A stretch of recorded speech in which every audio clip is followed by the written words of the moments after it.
So hello and welcome to this week's angling vlog. This week you join me back out on the reservoir and we're in search of them roach on the feeder. So typical with the UK, it's bank holiday weekend, that glorious sunshine we've had for the past couple of weeks is gone and we've got an overcast, gloomy day. They have given a bit of rain later on in the day, so I'm hoping just to target a morning into early afternoon session for these quality roach. So the swim we're in today is one that I love fishing, but one that I don't fish very often. As you can see, it's got quite steep banks. It's a bit of a pain to get into, but once you're set up and settled, it's a lovely swim to fish. So the swim is a beautiful swim to fish the floats on, but today we're going to fish the feeder. Over the past couple of years when them river seasons have opened, I've loved targeting the local river weaver for them bream. So today I thought I'd come out on the tip, something a bit different, and sometimes fishing the tip can get you them better quality fish as well. So let's waste no time at all, let's have a look at the side tray, the setup, and how we're going to approach it. So once you're down on the peg, nice and comfortable, been clipping up not too far out the start of the shadow, and it is around about 5-6 foot deep right off the rod tip, so you will notice the rest of the reservoir I do wade out on. So it is a good swim. We could have fished the float today. You can see there's plenty of fish topping and it's a beautiful part of the reservoir. A bit of a confession, I've been feeling a bit unwell the last part of the week, and I come up here yesterday for a bit of a walk, clear my lungs, and the wind was blowing out here, and this was a calm peg. As is fishing, the wind's turned and it's blowing on the only direction that can possibly hit me. So yeah, that is fishing for you, isn't it? But we're on the bank and that's what matters. Tactics are going to be super simple today. I have only brought my feeder rod with me, so there's no temptation to go on the float or anything like that. Nice simple tactics, and we're going to see what we can catch. Again, super simple. I've got plenty of Hinder's hemp and corn in there, so we're targeting quality fish again today. That is the hemp again out of that jar, and we're making it go far, aren't we? So the mix, nice and simple. We've got Hinder's black, and in there we've got some of the crumb as well. A nice simple mix. You can see there the crumb just gives it a bit of body, and I do like a nice dark brown bait.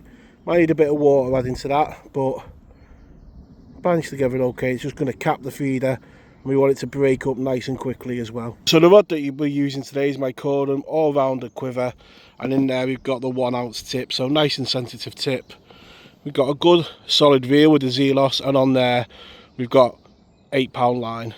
So the reason why I use quite a big reel is sometimes you can be chasing the fish a bit further out, and you want fishing to be as easy as possible, so less winds, more enjoyable, and also it's quite robust as well. 8-pound line, we've got a chance if we hit any carp, although we will be fishing clipped up today, so we'll have to be quick to get it off the clip.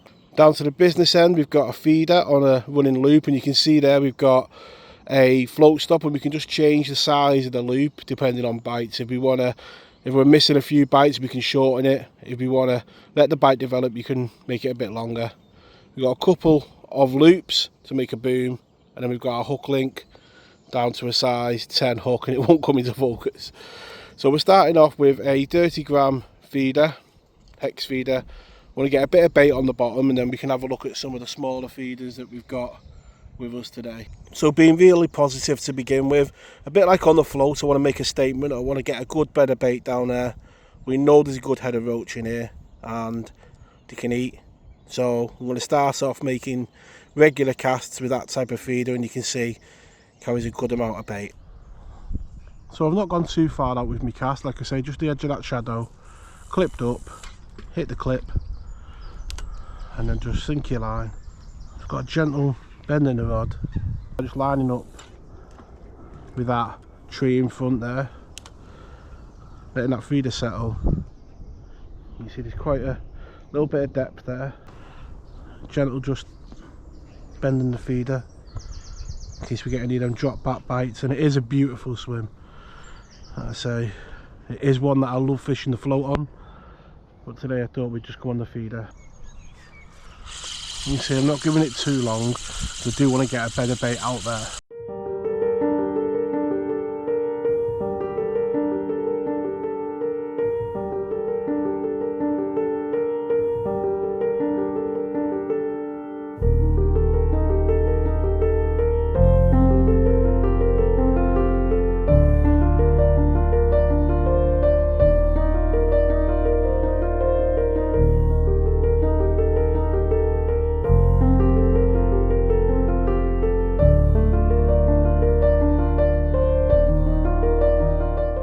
So we're about half an hour into the session now and been making regular casts with that feeder, and I moved over to a lighter one. We was getting the odd indication, but I thought, you know, just move over something with a bit more finesse, because there's a bit of bait out there now, and straight away we've connected with the first bite.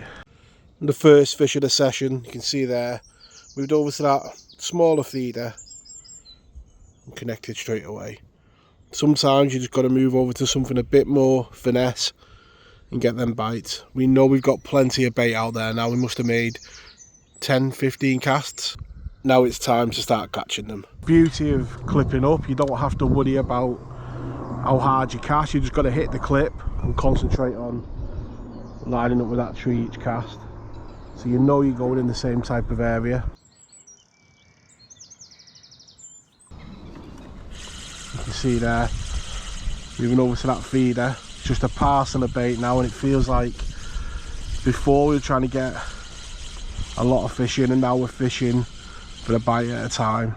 We'll be making regular casts and we're getting bites this quick, so hopefully we'll put enough food out there. I think you guys on the channel know already, rivers are where I love to be, but every close season something gets under my skin, whether that can be tench, carp, and this year definitely these roach have got under my skin. And over the years doing the blog, I've learned one lesson: you've got to do what you want to do, or it comes across in the videos.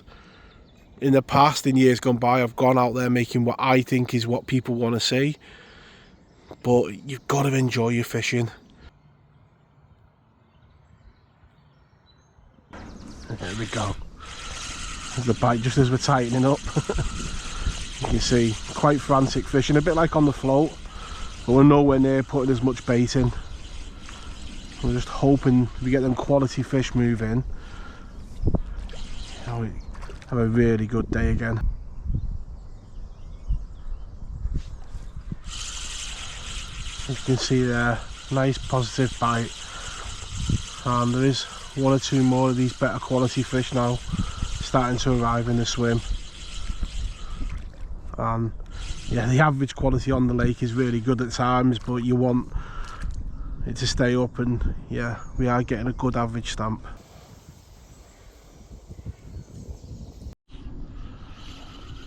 So one thing that I am doing is I'm making quite regular casts. If I've not had a bite within 2 minutes, I'm making a cast really quickly. We know from fishing the float that we're nowhere near feeding as much as we do on that, so we've got to feed quite positively and keep that bait going in. But we are getting regular bites and it's good fishing. There's one or two quality fish now starting to arrive. So my experience over the years on the reservoir is that the feeder can get you bigger fish at times, but there's no beating wading out on the waggler, just for speed of catching and how positive you can be. You know, when we're on here putting them full pouches of hemp in, you're getting through some bait, most definitely. Keeping on remaining positive, keeping to that 2-minute cast rule, you do get through some bait, most definitely, but it's what I found works on here and keeps the bites coming.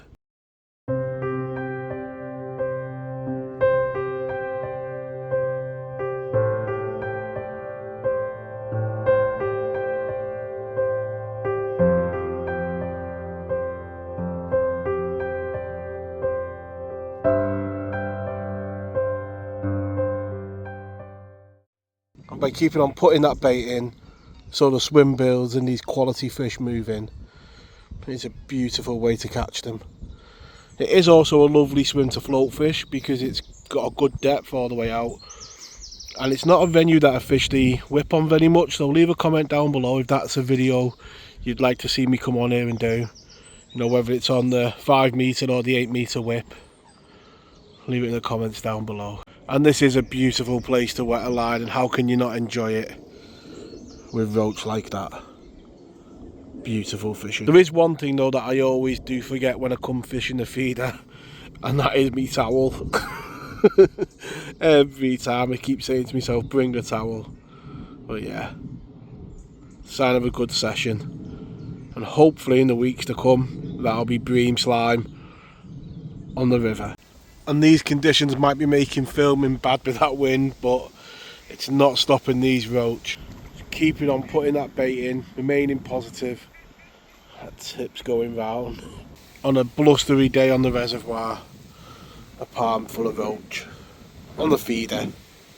Happy Danny. And you can feel the conditions gradually getting worse on the venue. That wind that was coming left to right in our face is now coming from that direction.